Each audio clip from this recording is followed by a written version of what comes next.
Hi everyone, welcome to the channel. This is Aquascaping on the Fly Living Art Creations. I'm Anthony, your host and your content creator. What have I got for you today? Well, number one, we're going to showcase blackfish a little bit.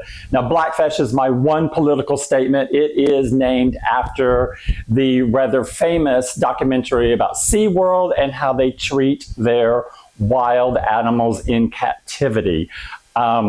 But specifically what we're talking about today is water parameters. This is a continuation of the series I've started that we've been undergoing now for just a little bit more than a month. I've got 4 episodes out right now that start from the very beginning when I learned that the water I was putting in my tanks was really too hard and was being treated by chloramine because I was using city water. And I wasn't even testing for GH or KH, which determine the hardness of the water itself.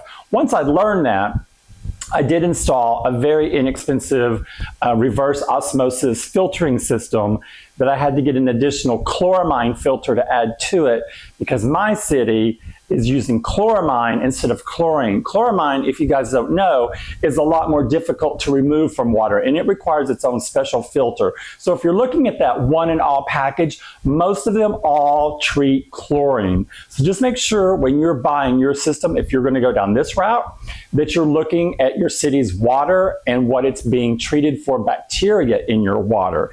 In my case, it was chloramine and it's a lot harder to get out. Plus, it's a lot harder on the shrimp. So we're focused today on the fact that I still only have shrimps in my tank because my thought process behind this was if I can start with a harder livestock in there, the harder one to manage, putting in the fish should be a lot easier. And that's the route I've gone down. And I've fallen in love with all my shrimp except one. And hopefully I'll get to that in the video because I'm trying to make this video a little bit shorter because we're just talking about really one thing and it's about the water quality. But in here we have blue velvet babies. Now they were born during transit when they arrived to me in Texas. All of the adults, I ordered 20, 18 of them died immediately because, not because of the water then, but because when it arrived, it had taken more than 7 days to get to my location from California and the water was too hot and I knew the shrimp were not going to survive. I reached out to the company, they completely understood. The cold pack that was in there was hot. The insulation that was in there to keep the cold pack colder was hot and the water temperature was way too high. So I knew we were going to have issues. So they all perished. But there was a silver lining to this. I saw about 10 babies in there. And these babies, I can only tell they were babies because I could see a dot of black. Could not see the baby whatsoever. Even with my magnifying glass, they were that tiny. So when I put them into the tank, I thought maybe I had 10. I have counted 25 to 27 now, and I've got all varying degrees of colors. I've got some that are red, I've got some that are blue. The females, of course, you can tell now their size is getting a lot bigger because this tank now is almost 3 months old, so they've been in there almost 3 months. So what's the cool thing about it is this enclosure is their home. They were basically born in this enclosure. There, you'll see, when I zoom in, you'll see they're very laid back. They swim all around their tank versus some of the other shrimp that kind of stay hidden. This is their domain. They know nothing else but this. They don't know about being in a tank before where they were bred. They just know this as their home. Now, I did just do a rescaping is why we're focused on this. And I made a rookie mistake. I thought it was going to work out okay, but okay. If you guys can tell, and if you're new to the channel, this had a little layer of sand, and these are local rocks that my family and I foraged from a stream. With that came a downside, a lot of snails. And I boiled these, I cleaned them, boiled them, cleaned them, boiled them. Went through 2 30-minute full boils. The snails survived. I'm still picking snails out of this tank to this day. So be careful. If you're going to get rocks, then you're probably going to have to put something like a chemical in there, like maybe some hydrogen peroxide or something like that, into the water that hopefully would get rid of them. I have them. I just wait for them to come around onto the tank and then I just pull them out and just toss them because they're just little tiny baby ones, but they're the ones from the wild. And I don't like snails in my tanks anyway. That's another story. But I just don't like them in there because they damage plants. They damage your stem plants. But for them, These are like my children, and you guys know what I'm talking about. When you set up a system in your home, and I'm just like you guys, I work a full-time job. I came home and I thought, okay, I've got to do my water change now because I've been trying to do them every week. This one went 2 weeks because I had 2 trips back to back. I had 2 3-day trips back to back. So I came home, but just briefly, and then had to go back out on another 3-day trip. So just like you guys, I love this hobby. It's too expensive. So what do? We are DIYers. We are that scrappy channel where we make what we can. We don't buy the expensive equipment. I get all my tanks on sale and I search for those sales. And then also I forage for all my hardscape and my rocks and even my gravel. I've gone into stream beds and pulled out gravel, and then I just bring it back and prepare it. To me, I like doing that way more because I'm way more involved with each one of my builds versus buying online and having something shipped to me that I have no connection to. And the biggest component also in my channel is I'm very spiritual. So you'll hear me talk about my spirituality, divine, God, Mother Earth. I'm very grounded to Mother Earth. Every one of my builds starts with me going into Mother Nature. I always find something, just like I found this, and that gives me inspiration for a build. So that kind of sets you up to how the channel is formulated if you're new and you haven't seen any of my videos. Now, this is my 4th RO water change. The 3rd, where I remineralized. I thought in the beginning if I took just pure RO water and mixed it with my tap water that it would level itself out. That was a huge mistake. That is the worst thing I could have ever done because it just was an outbreak that I was not even prepared for. So I had to pull all that water out, start over again, did the remineralization process, and I have it down now, and I'm going to show you guys a quick shot of the tubs I keep it in. I don't have a container I can keep water in like a lot of places. I'm in a really tiny 600 square feet studio here. So what I use has to be mobile, and it has to be able to stack up and put away when I can't use it because I'm filming in my living room. You do this at home, I'm doing it at home, but I am documenting because I want to save you the trouble of what I have ran into. And I want the channel to be a beacon for those of us who can't afford to spend $800, $1,500, $2,000 on a build. The tanks I have all are about $200.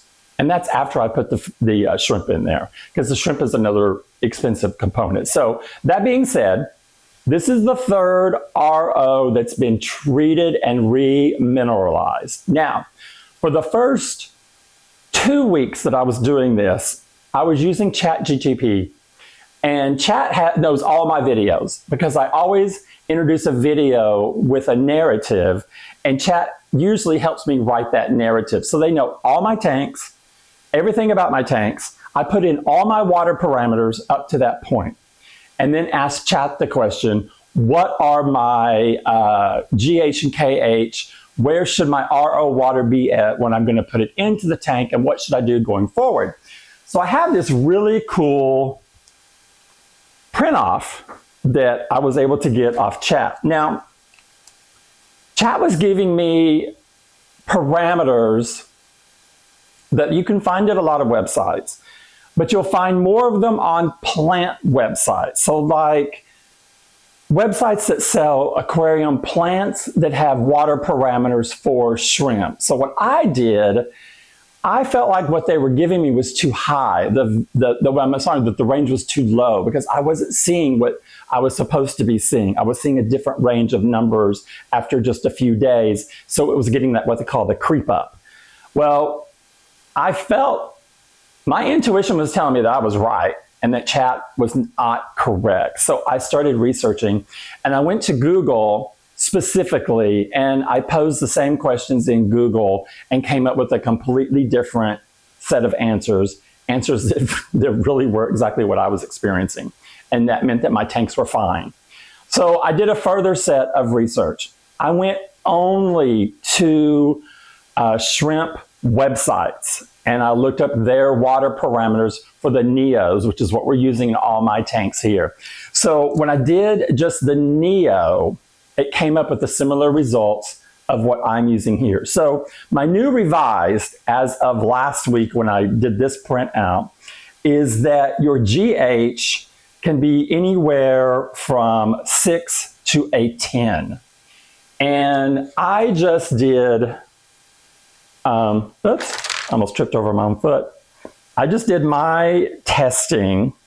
All my tanks came in at a GH of 9, and 2 of them had 11. Most of them were 10. So I'm right there at the top, which is what you should see because of the creep up.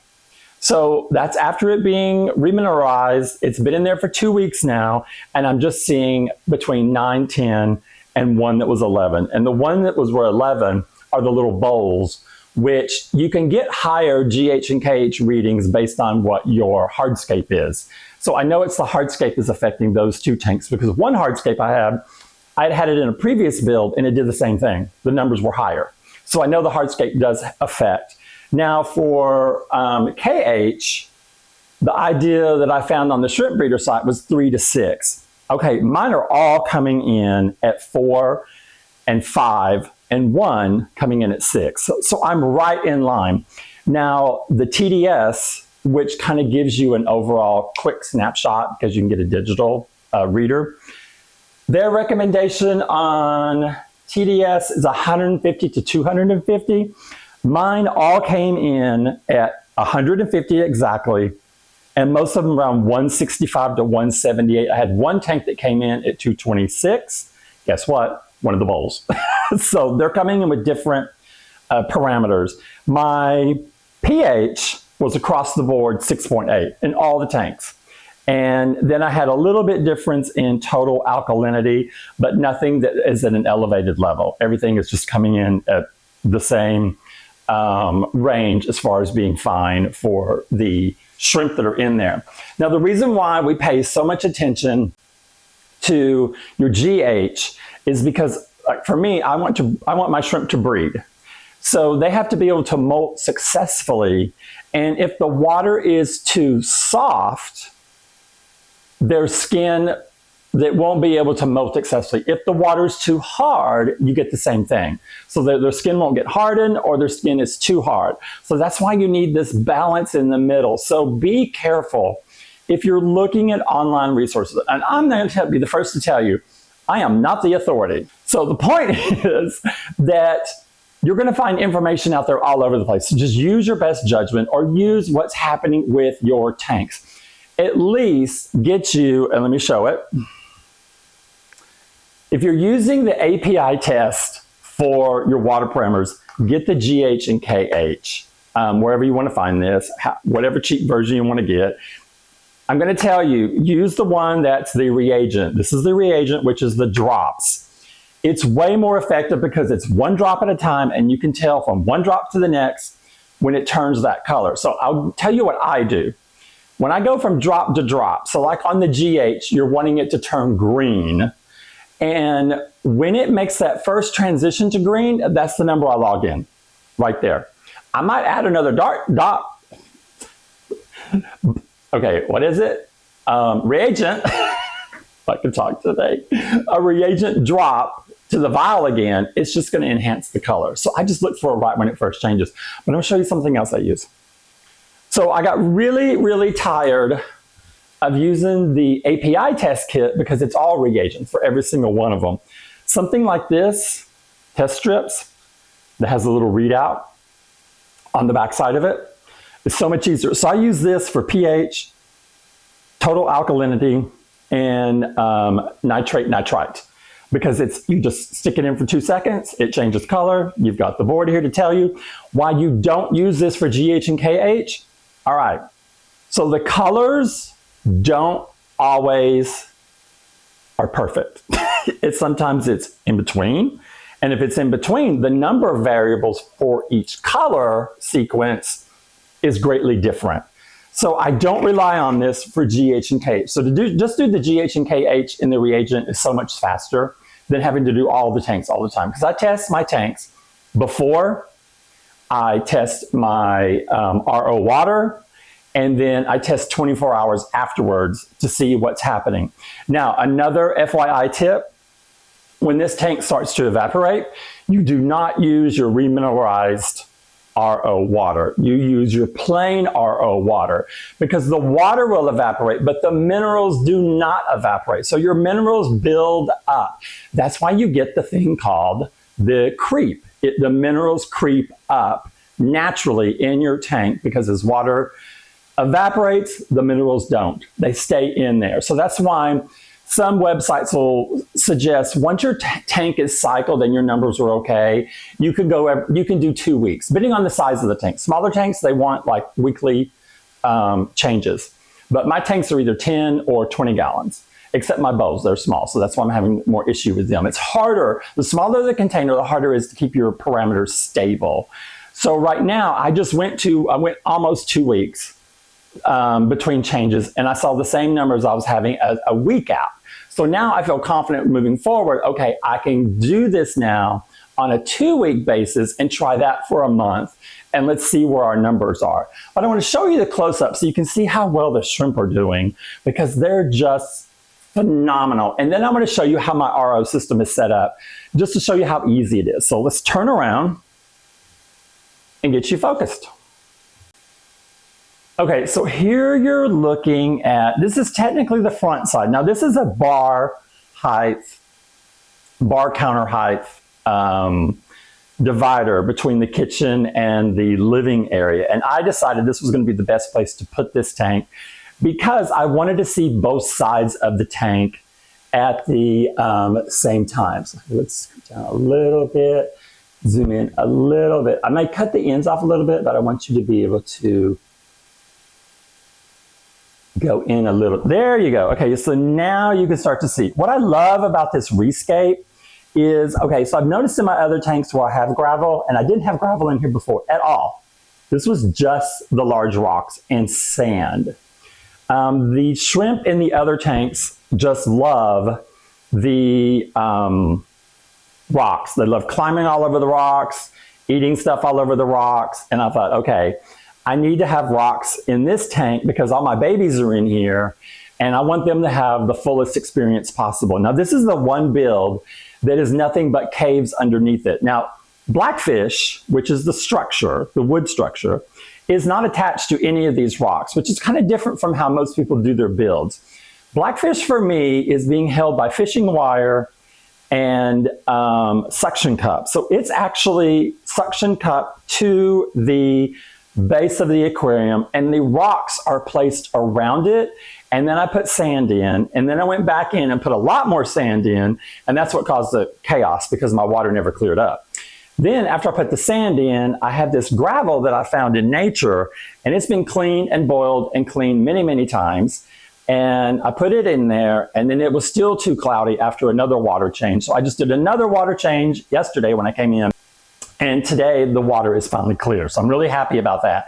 But they can get under all the, even with the gravel that I put in there and extra sand, the entire understructure from front to back of Blackfish, they can get in. And what they absolutely love to do, which is the byproduct, you can tell kind of maybe if I zoom in a little bit better, you can see that Blackfish has a lot of grooves in it, the wood itself. They'll get right in the middle of these grooves and just crawl all the way up and down around it and have just the best time. I'm so excited how, Blackfish was originally meant to only have greenery on it to show that, because Blackfish here, of course, is dead. This is the skeleton remains of Blackfish. I just was very, very fortunate. If you guys can tell, Blackfish has a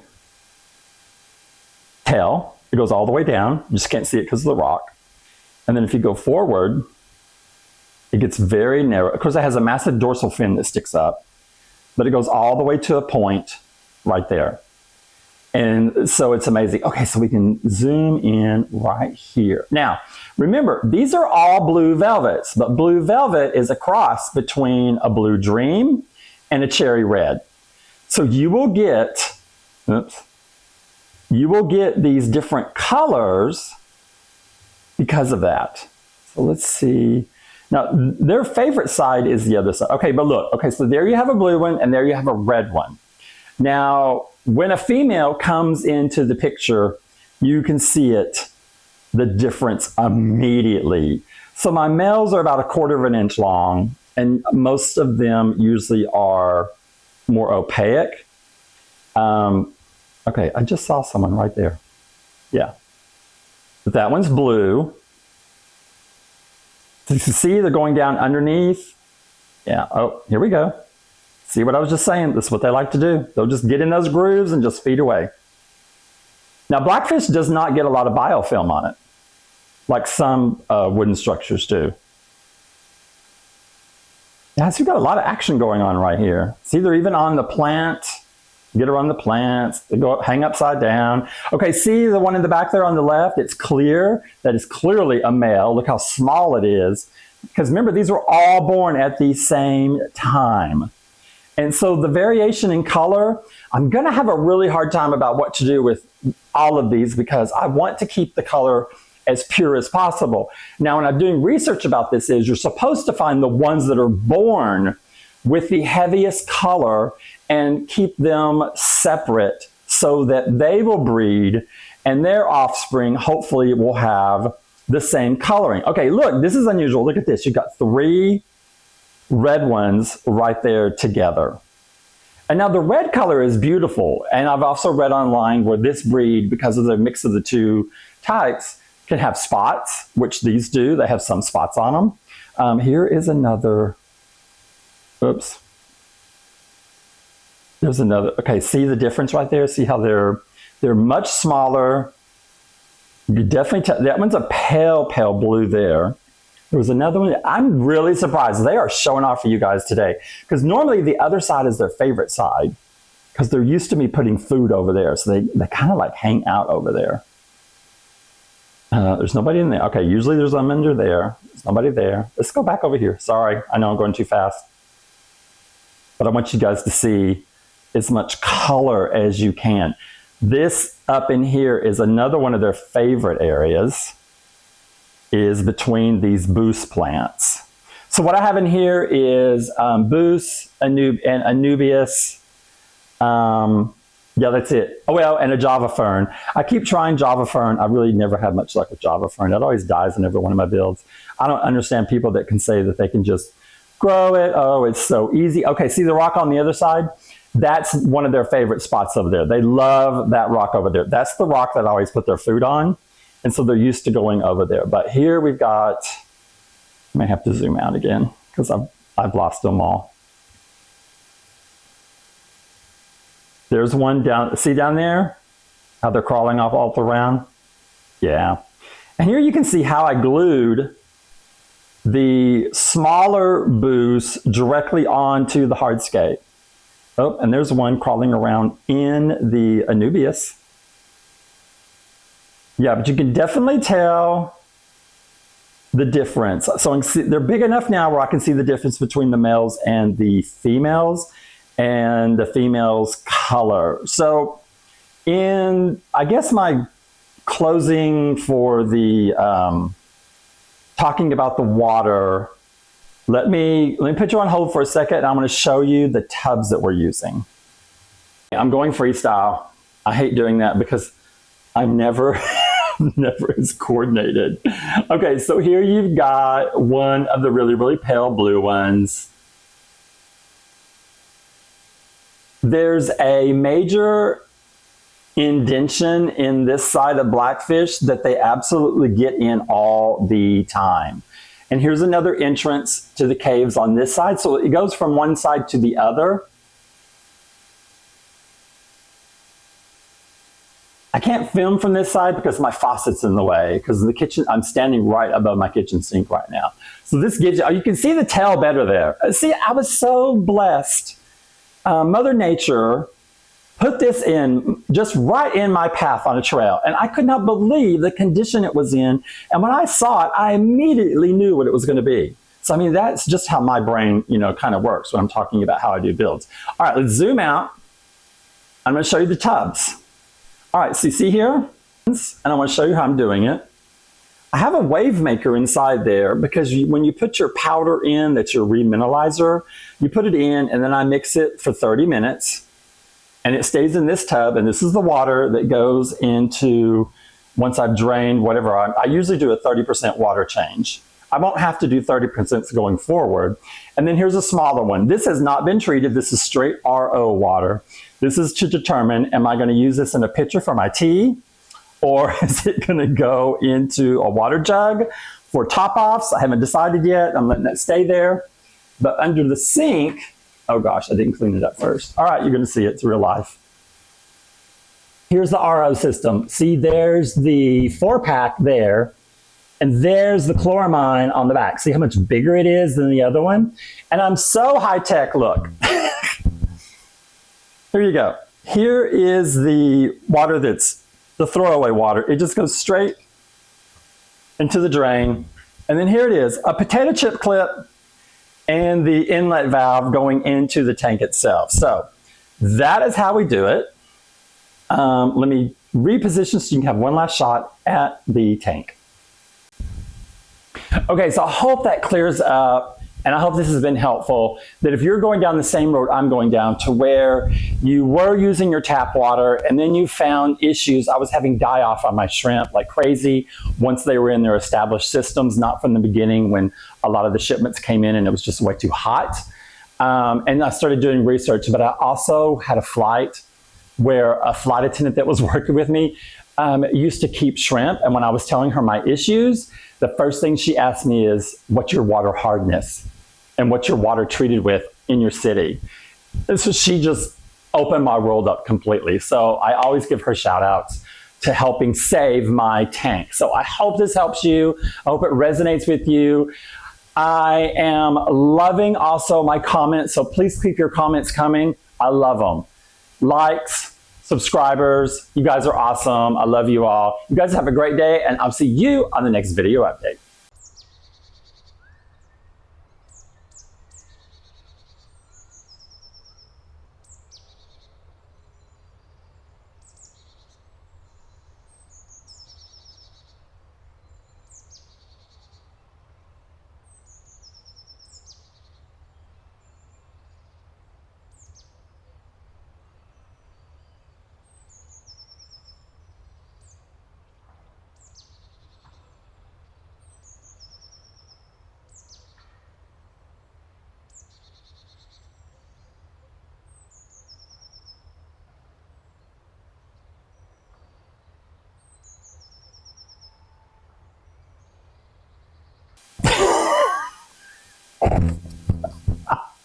I'm trying to do a PSA and I'm trying to make it short and it's just not working. Hey guys, it's me again.